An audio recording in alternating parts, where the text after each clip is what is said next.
Hey everyone, welcome to episode number 31. This is the Joe Cannon Health Podcast, and I am Joe Cannon, back for another week where we talk about health, fitness, nutrition, wellness, myth busting, all things under the sun to help you keep your living your best and hopefully saving some money in the process. In last week's episode, that would be episode 30, we talked about migraine headaches, specifically what they were and how you might be able to manage your migraine headaches at home using some manual techniques that our guest Jim Menz provided for us. This week, I want to continue that conversation, but I want to talk about it in terms of dietary supplements. Are there any dietary supplements which research shows may benefit migraine sufferers? This actually came to me as a question right after the last week's episode, and I thought it was such a great question, I decided to do a whole episode on it. So that's what we're going to be talking about for most of our time this week. But before we delve into supplements for migraines, let me quickly try to tackle the myth of the week. This one's a biggie, and I would bet a lot of people think this one is true. And it is the concept of muscle confusion. I've been wanting to talk about this one for a while. So if you're not familiar with it, muscle confusion, it's the idea that you have to continually change the exercises that you're doing, sometimes on a daily basis, to keep your muscles guessing and confused. And hopefully this confusion will lead to greater improvements in muscle strength and muscle size. The idea of muscle confusion has actually been around a long time. And as far as I can tell, it's pretty popular in some circles. But is it really true? Do you have to constantly mix up the exercise routines you're doing on a daily or weekly basis to keep your body guessing and improve muscle strength? Well, fortunately, there is some research on this. In one such study, researchers took 21 healthy resistance-trained men, and they split them up into two different groups. One group performed the same exercises 4 days a week. They performed 3 sets of 6 different exercises 4 days a week. The other group, this is the muscle confusion group, here the exercises, the same exercises as the first group, they were randomized each day. So they were doing different exercises in different orders, but they were basically doing the same 3 sets of 6 different exercises. They just randomized the order. And before I go any further, I like this study because these people were not novices. These were guys who were used to lifting weights. And that's really an important thing to remember if you're ever looking at exercise studies. You want to make sure that people are not beginners, because beginners will adapt differently than those who are accustomed to exercise. So here we have 21 guys who are accustomed to exercise. Again, they're split up into 2 groups, the muscle confusion group and the group where they just basically do the same thing 4 days a week. What do they find? Turns out both groups got stronger and both groups improved their muscle size the same.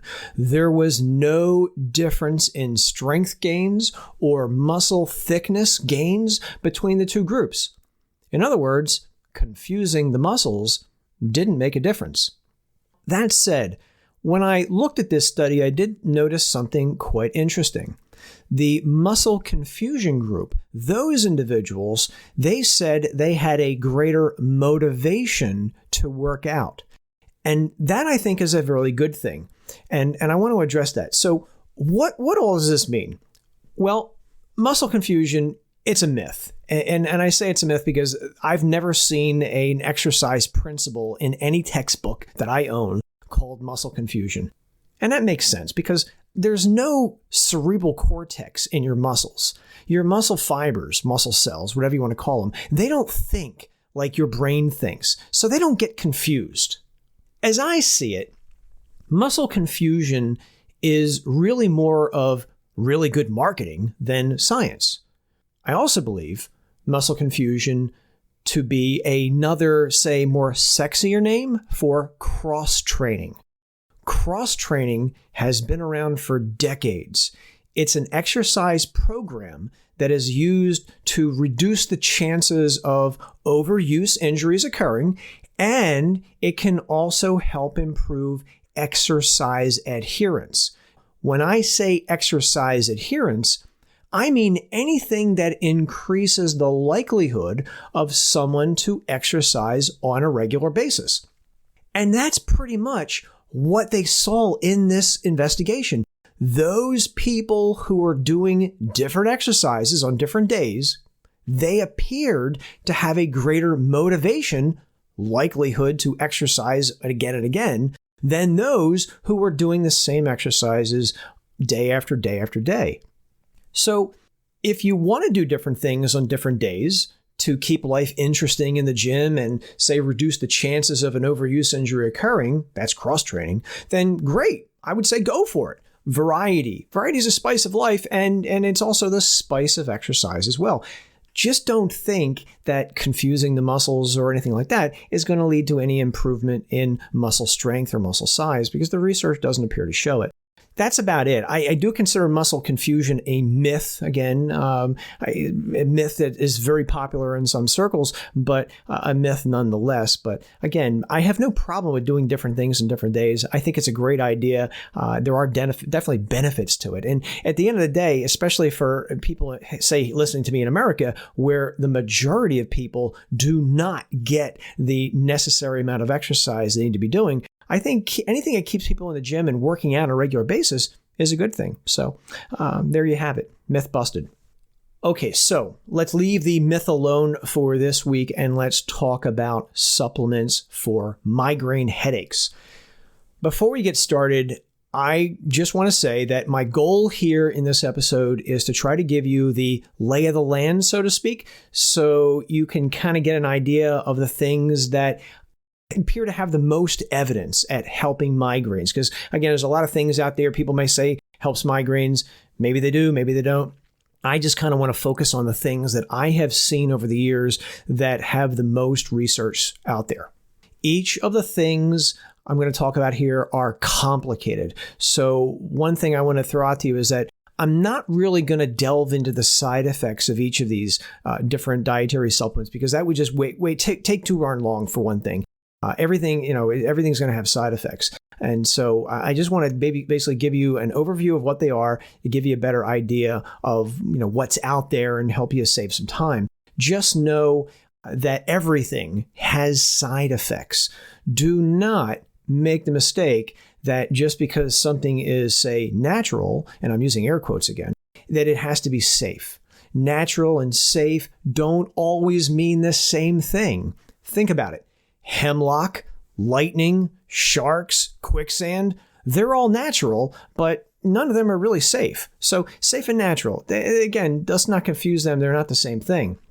As a blanket statement, I'm just going to say that anybody who's taking any medications like blood thinners, heart problem medications, etc., or anyone who's pregnant or breastfeeding or has any kind of health problems or is about to have surgery, those people need to speak to their doctor before trying any of the stuff that's going to be discussed here.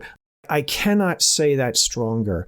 Even though I have been investigating dietary supplements for over 20 years, I'm not a doctor. Your doctor knows your health best, and that's why you want to keep them in the loop with what you're taking and thinking about taking. For those who want to do a deeper dive into all these supplements, maybe migraine supplements or any kind of supplements, I'm always open to do a consultation. I do consultations all the time. So if that's something you want to do, that's great. As somebody recently told me last month, a 30-minute consultation definitely saved them a lot of money and time trying to figure all this stuff out. So you can email me either my websites, joe-cannon.com or supplementclarity.com. We can set that up. But so much for that. I wanted to get that whole side effect thing out of the way because, again, it is something that I'm not really going to address here for the most part, but it is really, really important because, again, supplements can have side effects and you never know what your individual medical issues are. So what I got here is I have 4 different things I want to share with you in terms of migraine headaches. So let's just jump right into it. The first one is caffeine. So Caffeine is probably the most researched supplement, and I'm using air quotes yet again, for treating migraine headaches.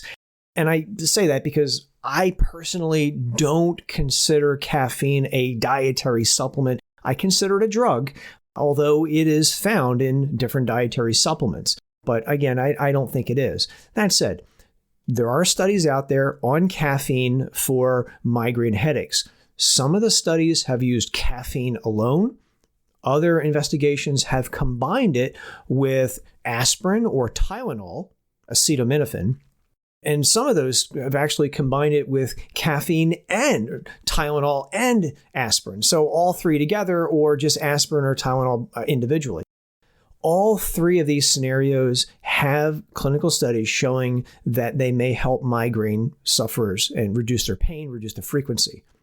In one such study, caffeine, aspirin, and Tylenol, for instance, was found to be more effective than a migraine headache drug. So again, these investigations are out there, and that's why I wanted to put caffeine forefront, because I do tend to see more research on caffeine than other of the things we'll talk about today. But to be fair, caffeine, like many things, can be a bit complicated. And there is also research out there saying that stopping caffeine may also improve migraine headaches. So, for instance, if you're consuming caffeine foods or beverages, for instance, perhaps maybe cutting back slowly on your caffeine intake and maybe even getting off of it may even help your migraine headache as well. So again, sometimes caffeine can help, and sometimes getting off of caffeine, may actually help as well. So again, try either one and see if that may help you. This second thing that I want to talk about this week is called butterbur. And if you haven't heard of it, it is, essentially refers to a tree that grows in various parts of the world, including America and Asia and elsewhere. And like most herbal products, it is available as a dietary supplement. It's found in health food stores here in America, for instance, and I'm sure in other countries as well. Several studies have noted that butterbur can reduce migraine headaches. One study, and again, I'm going to link to in the episode notes of the references for this, so you can check these out for yourself if you indeed like to. But in one study, 245 people were given either a placebo or butterbur for 4 months. Butterbur was shown to reduce the frequency of migraine headaches, how often people experience migraine headaches, by up to 48%. That's actually pretty huge. They basically cut the migraine frequency headaches in half. Interestingly, when I looked at this study, the placebo also reduced headache frequency by 26%. Now, I think that personally goes to the power of the placebo effect. But again, it's just, something keep in the back of your mind. Everything, may have effects in the body. And so sometimes even a placebo will tell it too if people think it works. When it comes to butterbur, I said I wasn't going to talk about side effects in this episode, but this is something that I do want to bring to your attention. In its natural form, butterbur, the supplement, may contain compounds that can damage the liver and may cause cancer. These compounds that I'm referring to, they are called pyrrolizidine alkaloids. Pyrrolizidine alkaloids. They're usually abbreviated as PA. So if you're considering butterbur as a dietary supplement, you want to look at the label of that supplement and you want to look for the words. And here's what you want to look for: hepatotoxic PA-free. Hepatotoxic PA-free. Hepatotoxic means liver toxic. Hepta means liver. And these pyrrolizidine alkaloids are toxic to our livers. And again, they may even be linked to some forms of cancer. You do not want this stuff in your dietary supplements. And supplements, they should tell you on their label that they are hepatotoxic PA-free. In the past, when I had looked at butterbur, when I had just taken a little glance at supplements in different stores that I'd been in, I can tell you that I did not see a lot of dietary supplement labels telling me if they were hepatotoxic free of these PA substances or not. And this is why I want to bring this to your attention. So if you're looking online for Butterbur, you want to look on that label, scrutinize it, even go to the website of whatever company you're considering buying from and look, maybe do a little search on your web browser. Most web browsers give you a way that you can search for words. It's sometimes found in either the file or the edit menu of browsers. And you could type in, hepatotoxic, PA free or something like that, and just do searches and see if these words are even mentioned on the website. I really want to make you aware of this because, again, being liver toxic and maybe cancer causing is pretty big. I personally am only aware of one supplement that I've ever seen that did mention this. It's actually a supplement made by a company in Germany that actually does say on the label it's hepatotoxic, PA free. I'll link to that in the episode notes of this if you want to check it out. That particular supplement from Germany has actually been studied clinically to reduce migraine headaches as well, which is another plus for that. But again, Butterbur, it's an interesting dietary supplement given this pyrrolizidine alkaloid controversy in some of them. Wouldn't be my first choice for something to take a look at, but it is something that does have clinical studies on it. But again, if you are going to try it, just making sure it's free of this stuff and you're going to be fine. Just do your due diligence on this because that's the important thing. The third dietary supplement is something some of you guys may be taking already. It's actually quite popular, at least here in America. It's called coenzyme Q10 or CoQ10. CoQ10 is a substance. It's a compound that we make. It's found in every cell of your body. It helps us make energy.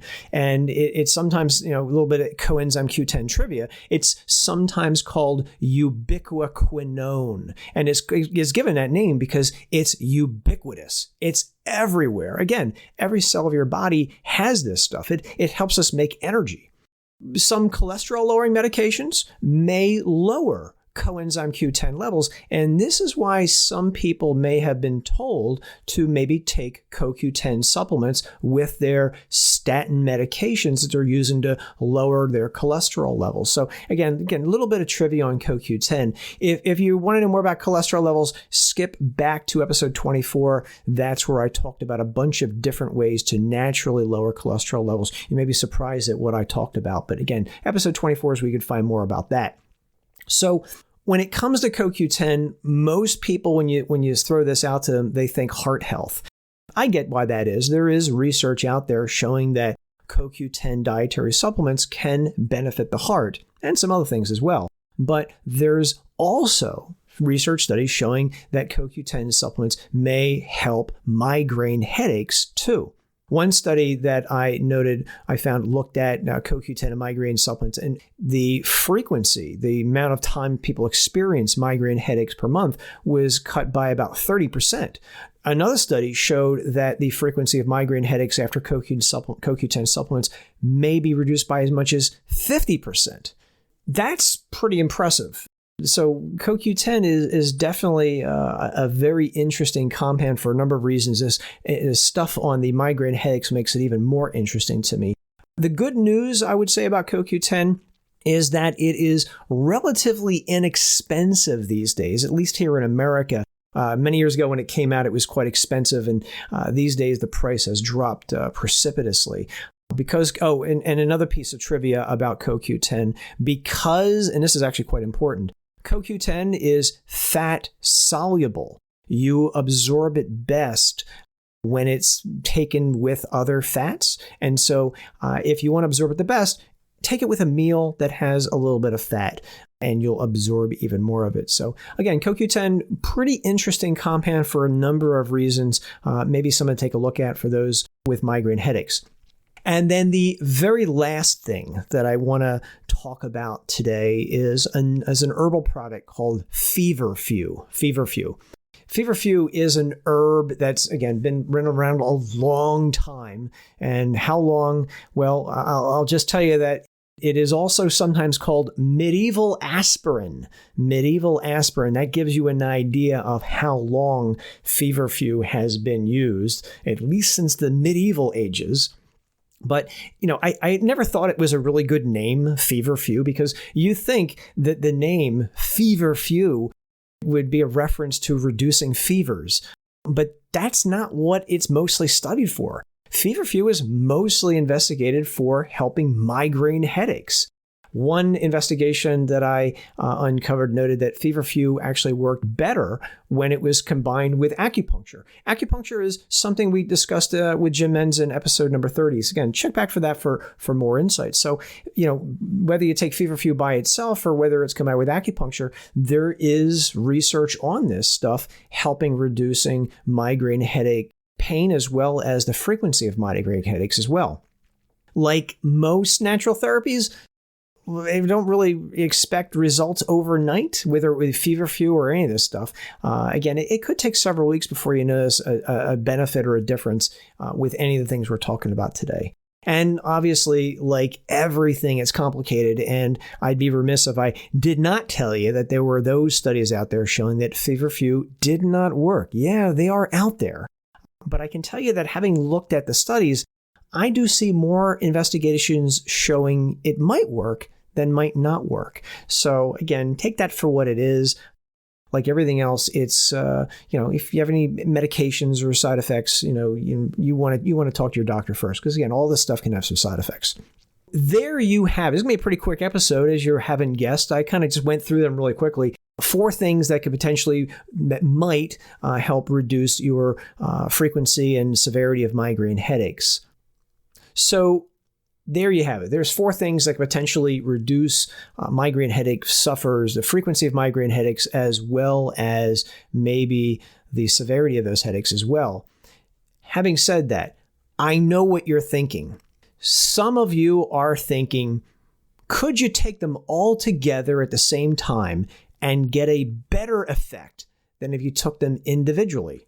Honestly, that's not something that I would suggest. And that's because each of these things that we discussed today is going to have its own individual side effects. To be honest, we don't have a lot of good information on how all these things interact with each other, say nothing to how they interact with together with maybe medications you might be having or taking or your individual health problems. So I would not suggest you take them all at the same time. Instead, if this is something you're interested in, I think a better way is to perhaps pick one, try it by itself for several weeks and see if that works for you. And if it doesn't, okay, then maybe try something else for a few weeks and see if that works, and so on and so on. I think that is a much better and safer approach than doing the shotgun approach, taking them all at the same time. Because again, I personally have not seen any investigations where all 4 of these things were given to people at the same time. So based on that, I would not recommend it. I like to see human clinical studies before I would even consider doing anything like that. So again, I would not do that. And also, migraines can be tricky. I'm sure anybody who has migraine headaches knows this. They can be complicated to be tricky. And so again, it's not a one-size-fits-all approach. Not everything we talked about here is going to help everybody. Maybe some things will work for one person, but maybe not for another person. And again, that's kind of something we were talking about in the last episode. Unfortunately, you have to, if you have migraine headaches, you have to try one thing, another thing. Maybe you try acupuncture, maybe you try massage.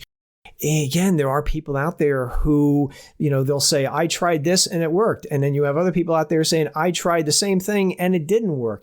Migraine's complicated, to say the very least.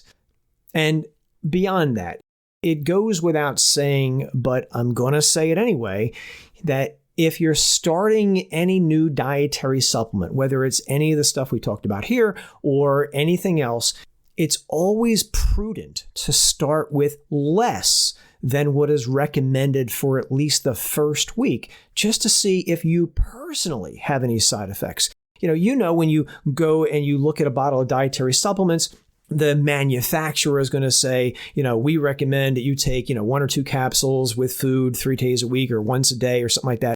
Whatever they recommend, you're an individual. So I recommend that you don't look at that recommendation and take it as gospel. Again, start with the least you can take for the very first week. let's see what your side effects might be. And if you have any side effects, well, taking the least would minimize those side effects. So I think that's a much better approach than following some general statement on a bottle of supplements to see, that for people who don't even know who you are and your individual health needs. So again, I think it's a much better way of doing things. So if you're struggling with migraines, hopefully this mini review helped you at least get an idea of where to start, because I know there's a lot of stuff out there that is touted to help migraines. And while some of it may have some potential, I'm a research guy and I like going to the stuff that has the most research. And these things, at least as far as I have seen over the years, have the most clinical research on helping migraines. Again, everybody's going to be a little different. Everything's going to have side effects. And that's why I always want to, give you those little cautionary tales. But again, these are the things that, maybe something to take a look at if you're wondering where to start. As I said earlier, if you want a more detailed breakdown in any of this stuff, because it is complicated, I'm very glad to set up a consultation with you where we can talk much more, do a much more deep dive into this stuff or any other supplement you're thinking about. Just email me at either of my websites and we can set up a time to chat. We can do it over the phone or Skype, whatever is easiest for you. Again, my website's joe-cannon.com and supplementclarity.com. There's a contact tab on each of those pages, and you can just drop me an email and I'll get back to you quickly. And with that, we bring this week's episode to a close. And this was a quickie episode. So some people like the quick episodes. Some people like me to go into more detail. So I like to mix it up. But I'm going to bring this one to an end this week, except for, you guessed it, the quote of the week, which comes to us from Pastor Charles Swindoll, who said wisely, "Life is 10% what happens to you and 90% how you react to it." Really good words, because we all have those storms in our life when bad things happen. And again, a lot of it is how we react to those bad storms. Until next time, I'm Joe Cannon. Go out, be safe, have a great day. And where you can, do try to make a difference.